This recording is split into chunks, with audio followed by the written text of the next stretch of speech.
Hello, comment ça va? Bonjour, j'espère que tu vas bien. Aujourd'hui, j'ai décidé de faire cette vidéo pour aborder avec toi, pour t'enseigner 6 étapes clés pour monter ton entreprise sans argent.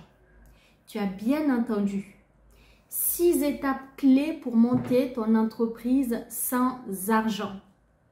Combien d'entre vous m'interpellent en me disant « Je n'ai pas le financement, je n'ai pas suffisamment d'argent pour me lancer ».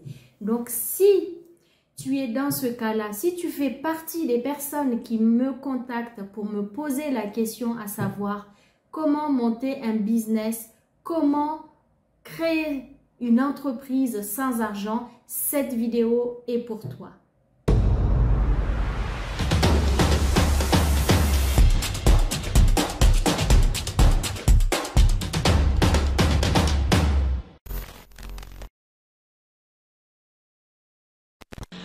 Tout d'abord, si tu me découvres pour la première fois, je suis Emouna Aïssa, entrepreneur, chef d'entreprise depuis plusieurs années. J'accompagne les entrepreneurs et toutes les grandes entreprises tout le long de l'année à gérer leur business. J'accompagne pour une bonne gestion, pour vous aider à mieux gérer votre business, à comprendre et à mettre en place des outils importants pour pérenniser votre business. Que ce soit sur le plan social, sur le plan financier, j'accompagne les entreprises pour leur apprendre comment gérer, comment recruter et comment suivre l'évolution de votre entreprise pour la mener à l'échelle supérieure. Donc, 6 étapes clés qui vont vous aider à mettre en place, à créer une entreprise sans argent. Première étape, c'est vraiment de créer un business plan solide. Ça veut dire que c'est un business plan que vous avez mis en place, que vous avez élaboré, que vous avez structuré avec une bonne étude de marché. Qui dit étude de marché dit vraiment une étude où vous avez identifié les besoins de vos futurs clients, une étude où vous avez identifié les opportunités, les faiblesses, où vous avez mis grâce à des outils comme l'analyse SWOT qui vous permet de bien analyser et d'identifier les besoins de l'environnement, des personnes cibles. Un business plan dans lequel vous allez structurer votre business model. Il vous faut vraiment un business plan solide. Grâce à ce business plan, vous allez pouvoir solliciter l'aide des organismes financiers. C'est la deuxième étape. C'est vraiment aller à la recherche d'un financement. Ce business plan, pourquoi il faut qu'il soit solide? C'est ce business plan qui va vous aider à aller vers les banques, aller vers votre réseau familial par exemple, leur dire voilà cette étude, voilà ce que j'ai étudié, voilà mon projet et il consiste à cela, voilà à quoi consiste mon projet et voilà les équipes qui vont m'accompagner dans ce projet pour le mener à bien. Le business plan doit être solide, structuré et clair, bien rédigé pour que vous puissiez vous en servir pour aller à la rencontre des différents partenaires financiers. Donc, comme je disais, la deuxième étape, effectivement, c'est aller à la recherche du financement.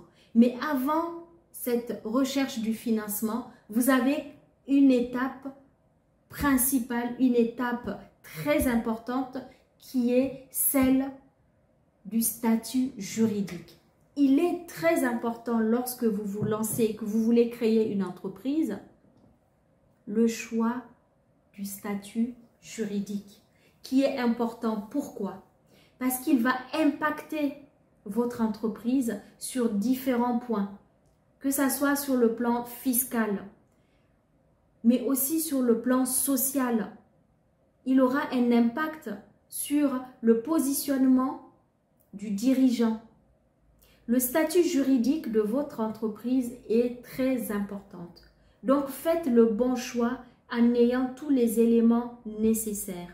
Est-ce que ça va être une entreprise individuelle? Est-ce que ça va être une entreprise avec des associés? Vous devez réfléchir, vous devez savoir quelle est la portée, quel est le projet sur le long terme, qu'est-ce que vous voulez faire de votre entreprise. Ces questions vont vous aider à choisir au mieux le statut juridique. Quatrième étape, c'est de suivre une formation, même si c'est une formation en ligne. Il faut impérativement vous faire accompagner pour savoir comment on crée une entreprise, comment driver une entreprise, comment la gérer au jour le jour, au mois le mois, et comment sortir un bilan positif, comment scaler vos ventes, comment trouver les clients, comment vendre et comment gérer votre société.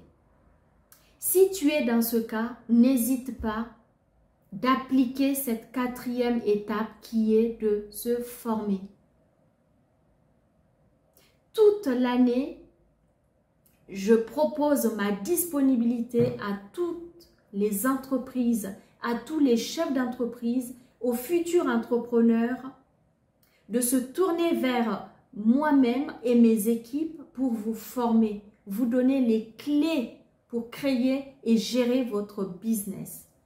Donc, ne sous-estimez pas la formation, qu'elle soit une formation en ligne ou une formation traditionnelle, c'est-à-dire physique sur place. Nous sommes disponibles pour vous former, que ce soit mon équipe ou d'autres organismes de formation. Il est important dans le processus de création d'entreprise, il faut vous former. Vous pouvez également vous former en ligne, c'est-à-dire aller chercher des informations sur YouTube. Vous pouvez aller sur ma chaîne YouTube Emouna Aïssa, avoir des informations gratuitement ou sur d'autres chaînes de blogueurs, trouver les réponses à toute cette préparation de la mise en place de votre entreprise. Donc, n'hésitez pas à passer par cette étape qui est celle de la formation. Une autre étape importante, c'est de choisir les produits ou les services que vous allez vendre. Réfléchissez sur le service ou les produits. Si vous choisissez de vendre un produit, vous devez vous assurer du choix de votre niche. C'est très important.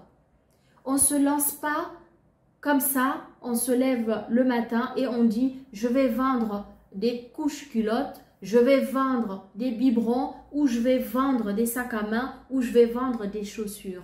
Vous devez au préalable réfléchir sur la niche.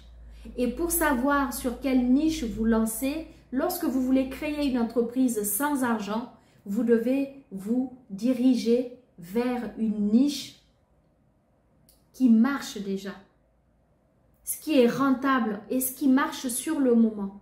Faites-en votre niche dans un premier temps, puisque vous n'avez pas d'argent.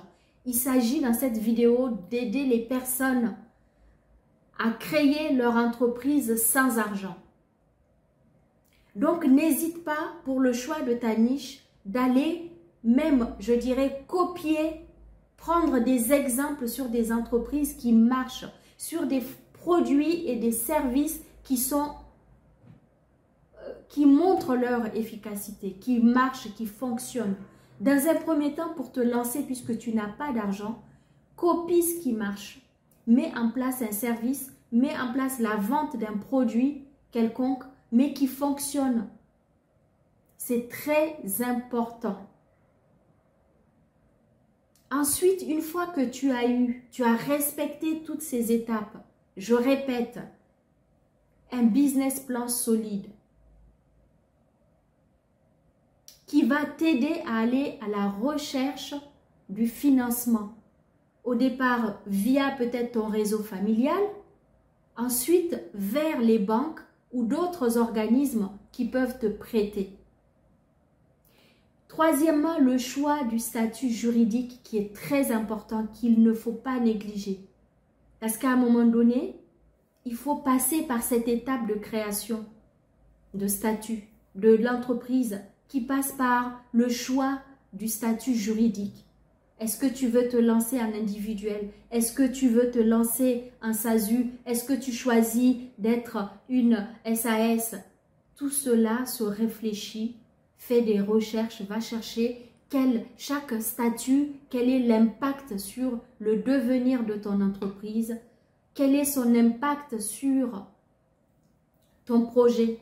Est-ce que c'est en adéquation? Est-ce que tu veux te lancer tout seul? Est-ce que tu vas avoir des associés? Puisque tu n'as pas d'argent, peut-être que tu vas aller vers un choix de statut où tu vas t'associer avec d'autres personnes pour avoir un capital de départ, pour ne serait-ce que être aidé et accompagné. Le choix du statut juridique est très important, mon ami. Donc, c'est une étape très importante. Quatrième étape, c'est le choix des produits et des services. Savoir identifier la bonne niche, faire le choix du produit qui marche.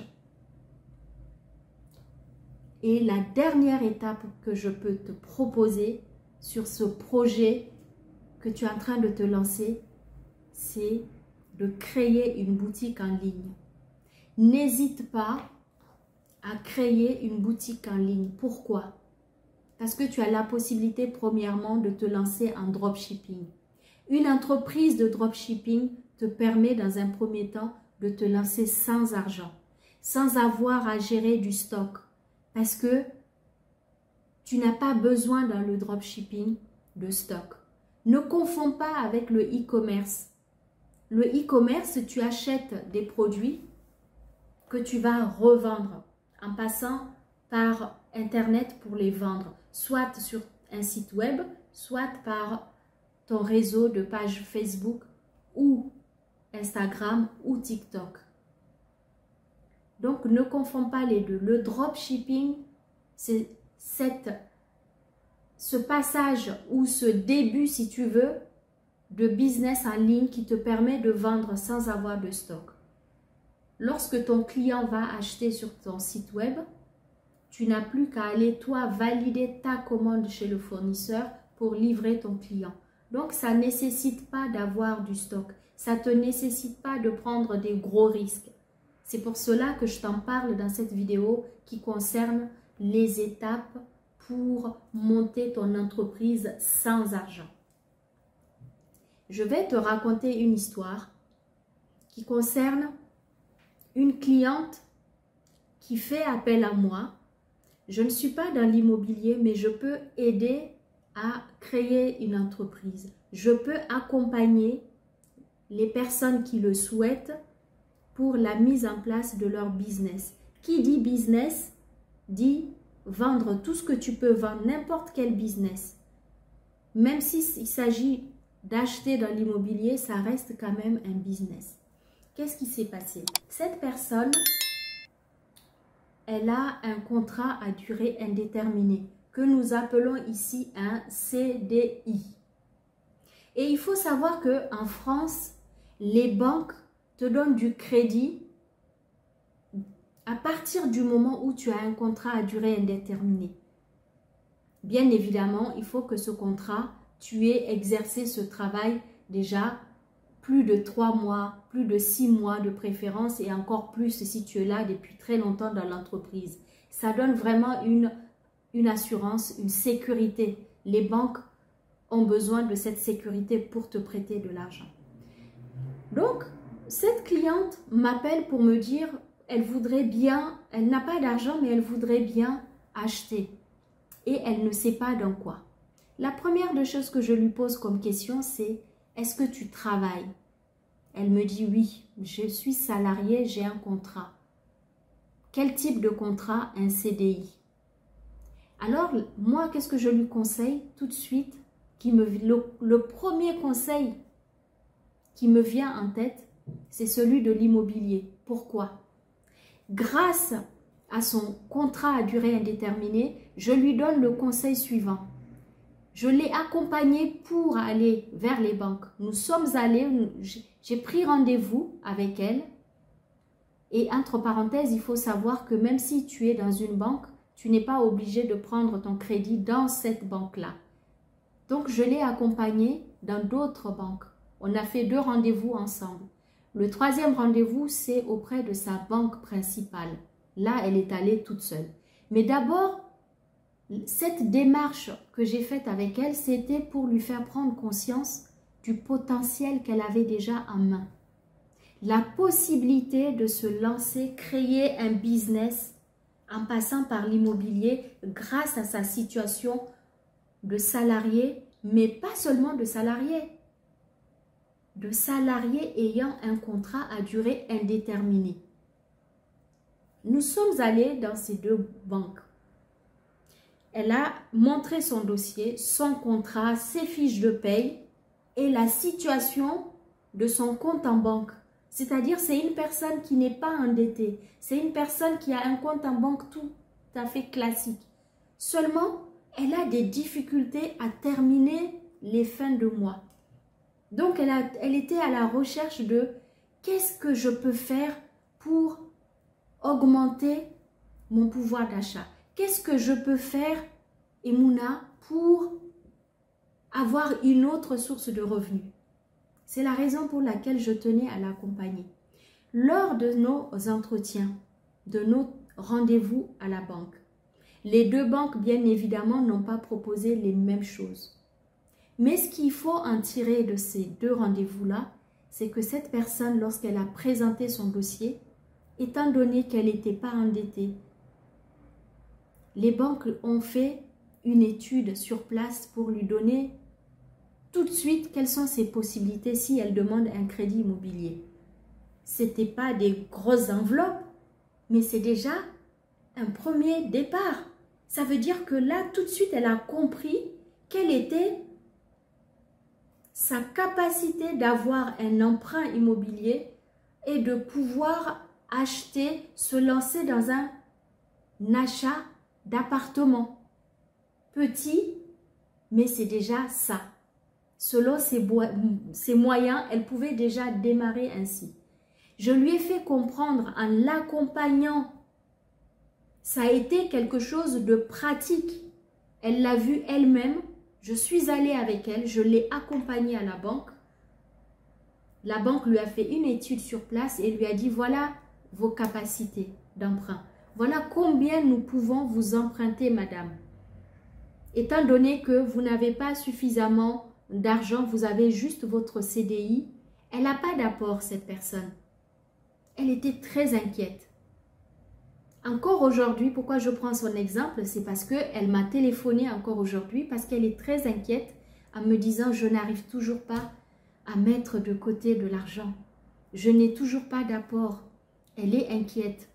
Dans quelques mois, elle a repris rendez-vous, donc l'échéance approche, elle s'inquiète. Moi, mon avis est le suivant. Je ne vois pas d'inquiétude, au contraire, c'est une très bonne chose qu'elle ait déjà cette possibilité d'emprunter de l'argent à sa banque pour commencer à investir dans l'immobilier. Comme je le disais tout à l'heure, peu importe le type d'investissement, immobilier ou autre, ou la vente d'autres produits, c'est pour dire que elle a vu elle-même le pouvoir qu'elle avait de prendre un emprunt et de tout de suite investir pour acheter un bien immobilier. Le deuxième conseil que je lui ai donné, c'est bien évidemment de prendre ce crédit-là qu'on lui propose, peu importe le montant. Et grâce à ce crédit, elle sait déjà quelle est sa possibilité, quelle est sa capacité d'emprunt. Cela nous amène à l'étape d'après. Nous avons commencé à chercher un bien qui correspond à ces possibilités-là. à sa capacité d'emprunt. Je l'ai conseillé de ne pas viser les quartiers où le prix au mètre carré était très cher. Donc, elle est en train de chercher un appartement, pas forcément là où elle souhaite vivre, pas simplement le quartier où c'est beau, où il y a... Ok, c'est vrai qu'il faut regarder la sécurité de là où on veut vivre. Mais l'autre conseil que je lui donne, ce n'est pas un appartement dans lequel elle va vivre.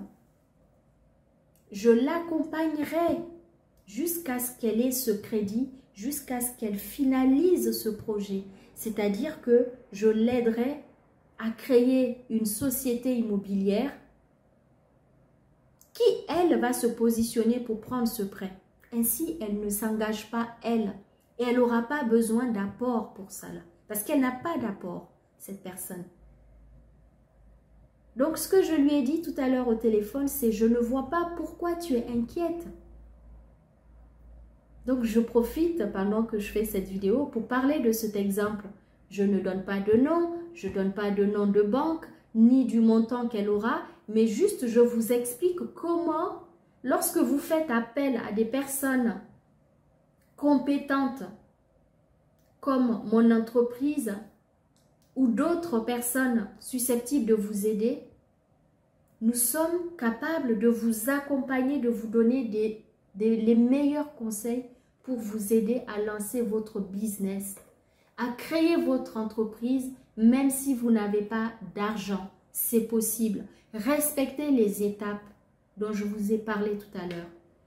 La première qui est vraiment celle du business plan. On peut vous accompagner pour rédiger votre business plan. On peut vous donner des éléments pour constituer votre business plan et le mettre en route. Mais c'est à vous d'abord de prendre la décision. Comme je dis toujours, un chef d'entreprise qui veut se lancer, un futur entrepreneur, est celui qui a déjà pris l'initiative de se lancer, qui a non seulement l'idée, mais qui est motivé et qui a la volonté de se lancer dans l'entrepreneuriat. Tout le monde n'est pas fait pour entreprendre. Donc, il faut déjà avoir cette motivation, mes amis. Ayez la motivation de vouloir entreprendre. Ensuite, tout le reste, vous pouvez nous donner la possibilité de vous aider, de vous accompagner. Avec tous les outils que nous avons, on vous accompagne pour mener à bien votre projet et créer votre entreprise. Respectez les étapes dont je vous parle. Et ensemble, nous pouvons mettre sur pied vos projets. Je vous remercie d'avoir écouté cette vidéo. Et surtout, il ne suffit pas de l'écouter. Si vous n'êtes pas abonné, je vous invite à vous abonner. Ainsi, à chaque fois que je vais publier une nouvelle vidéo pour donner des conseils d'ordre entrepreneurial, bien évidemment, vous serez notifié. Vous aurez YouTube qui va vous notifier que j'ai posté une vidéo qui va vous enrichir, qui va vous aider. Et mettez-moi dans les commentaires comment vous avez créé votre business. Comment vous pensez de mon accompagnement pour cette personne qui a ce projet de se lancer dans l'immobilier. Ce n'était pas son choix premier, mais je l'ai amené à comprendre le pouvoir qu'elle avait en tant que salariée de se lancer. N'hésitez pas à vous abonner, à mettre en commentaire ce que vous pensez de cette vidéo et surtout à rester connecté. Et si vous n'êtes pas encore connecté, si vous ne connaissez pas encore ma communauté, alors je vous invite à venir nous rejoindre et à participer dans cette communauté où nous nous lançons dans le business, où nous parlons business et ensemble, nous allons nous accompagner, nous aider pour atteindre un niveau supérieur. Merci à toi et à très bientôt.